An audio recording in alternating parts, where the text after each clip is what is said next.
Hello and welcome back to my channel. As most of you know, I went to a book fair last weekend. This video was supposed to have been filmed and published a couple of weeks ago, but prep for that book fair got ahead of me and I didn't have time to film or post it, so I'm doing it now. It's like how I prepped for the book fair and then a little bit of a kind of like what I'm getting up to now after the book fair kind of thing. The book fair that I went to was Marlow Indie Author Book Fair.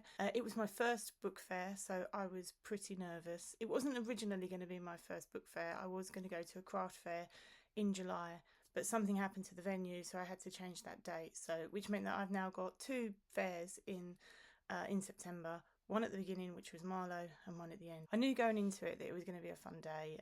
I'd seen some YouTube videos with other authors where they'd kind of like done a vlog about it. I didn't do a vlog. I wasn't nearly as confident. People were there doing vlogs, but I think they were sort of like seasoned book fair authors. That wasn't me on the day, so I was just happy to be there, happy to network, and just be there with my author hat on. So I knew it was going to be a good day. But I also knew there was going to have to be a lot of prep going into it. And I'd started my preparations somewhere around April, ordering books and things like that. So I figured that if any of you guys were looking at doing a book fair of your own, it might be quite a nice thing to do like a video on my top 8 tips on how to prep for a book fair. So my first tip is to know the location, know the time, and know the date of your event. So obviously I knew all that at the beginning of the year. I applied for this, was it the end of last year or at the very beginning of this year? So I'd known for a little while where that was, and I'd Googled the location, so I knew roughly where I was expected to park and things like that.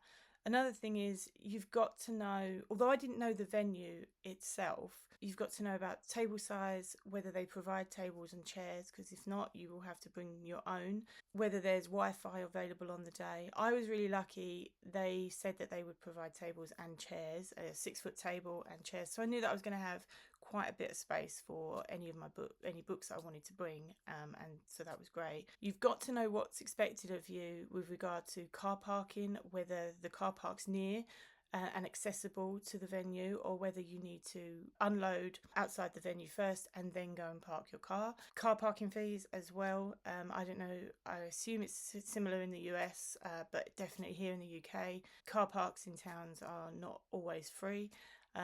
They can be at the weekends, but not always, and this wasn't free.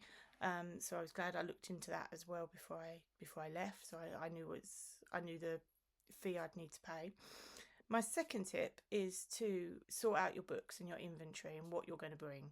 So obviously, you need to think about how many books you need to stock. You do not want this situation where you get a lot of people who are buying your books, or even just a few, and you've only bought a few books and then you run out and it's only lunchtime. I was lucky enough that I went to a book fair a couple of years ago and I was asking a lot of the authors there, how many books do you stock for the day? Stuff like that. So they told me what they did, and I just generally followed them. Now, I over provided for Marlow, but I didn't know that going into it. But I also have fairs now booked up until Christmas, so the stock that I got for Marlow that I didn't sell are now going to go into the other markets, and I don't have to worry about those for future events as yet anyway. If you have a variety of titles, my advice would be to bring a variety. I settled on my 2 completed series in the end. I settled on taking the Prophecies of Fate series, and I settled on taking the Romance in the Lake series. They were complete. If people wanted to purchase the whole series, they had that opportunity. Tip number 3, decide on what your table is going to be like. I expected to have one end of my fantasy books, the other end with my Romance in the Lakes.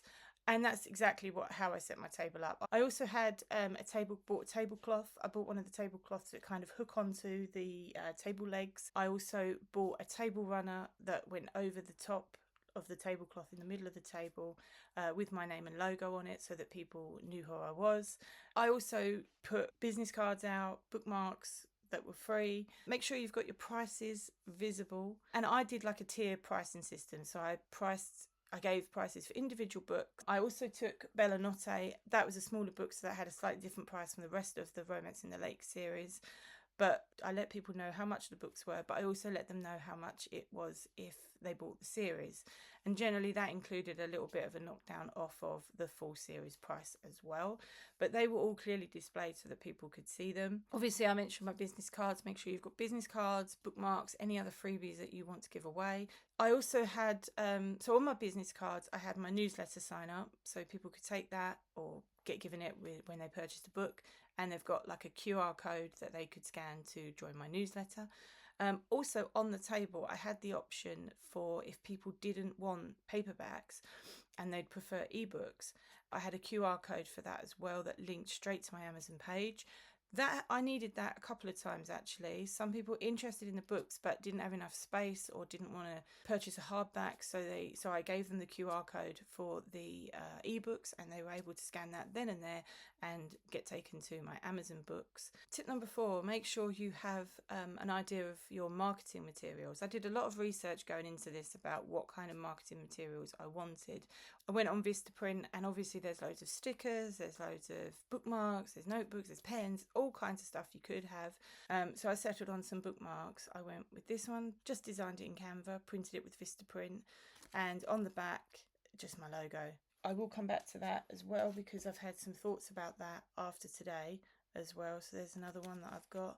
I did bookmarks, I did business cards, had the QR code on my business card for my email sign up. Also on the business card I had links to my social media sites, so I had my Instagram, Facebook and YouTube channel. As I said, I also had a QR code to my Amazon page up on the table as well, ready for people to scan if they wanted to.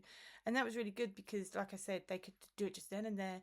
It was really low friction. It was just done, and then they were able to move on with the rest of their day, so that was great.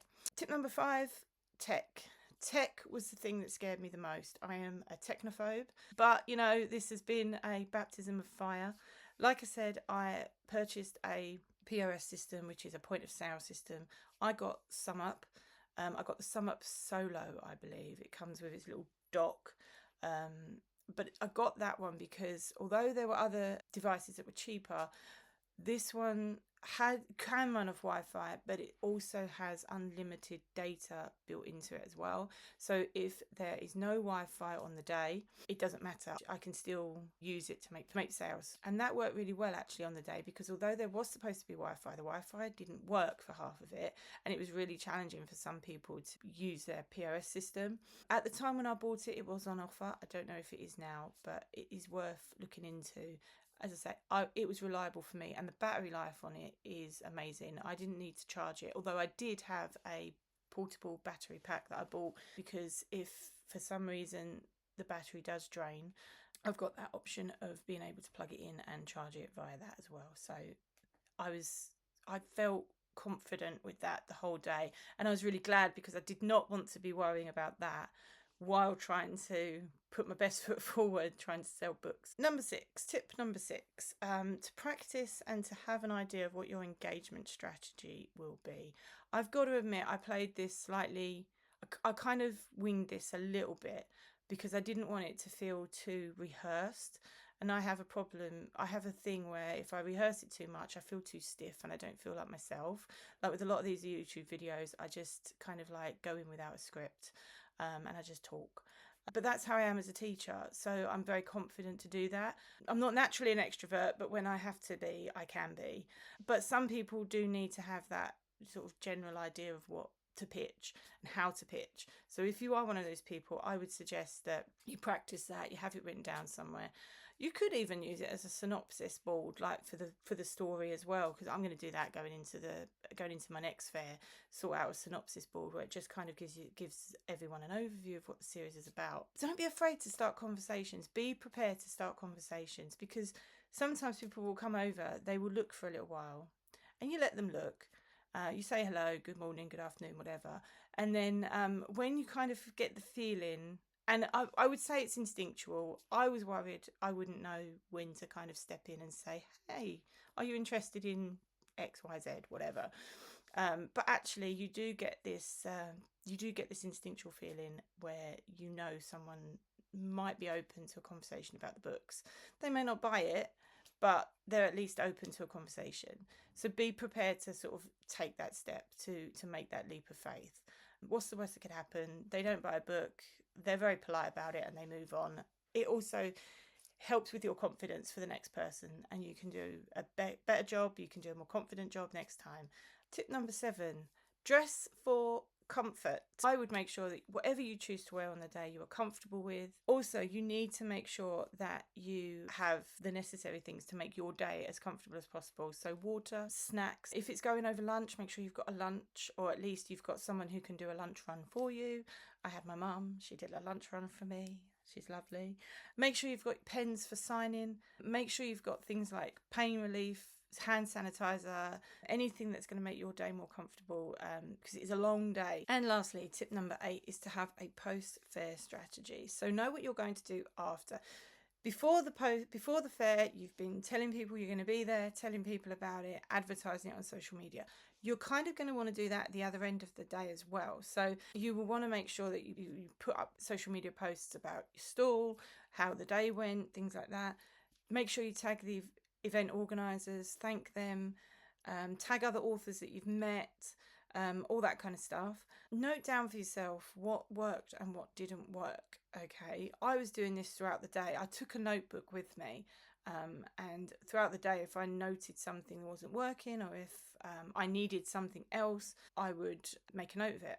So I came home with a massive list of things. Well, I say massive, it's not massive, but I came home with a list of things that I could do for the next one at the end of September, which I've already started working on. So I'd the next day I was kind of like already thinking about the next fair.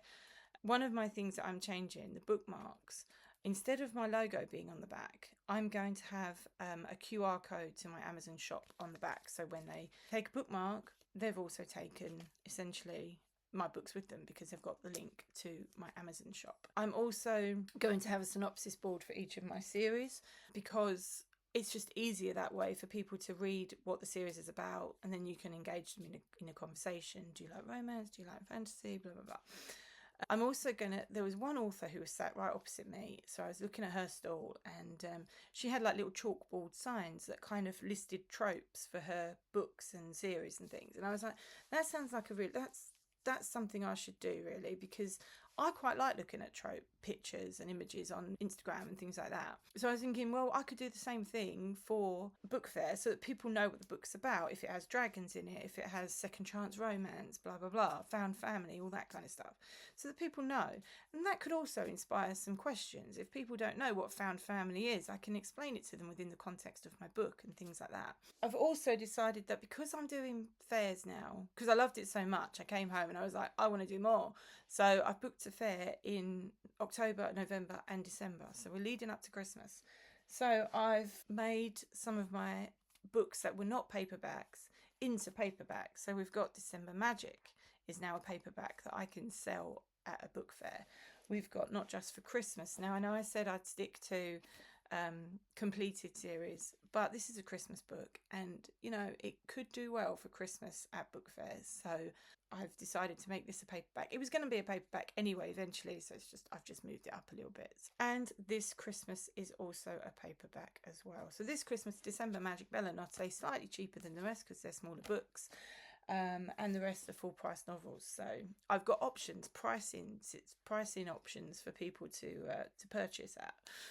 Oh, and I've also ordered 6 copies of Call of the Valkyries as well to put on the stall as well, because you know, Viking fiction can be quite popular. So I'm hoping that I've got a few of those to put on the stall as well. People might be interested in those, as well as they don't want Arthurian, but they might be interested in Viking. So either way, I am hopefully covering all of my bases.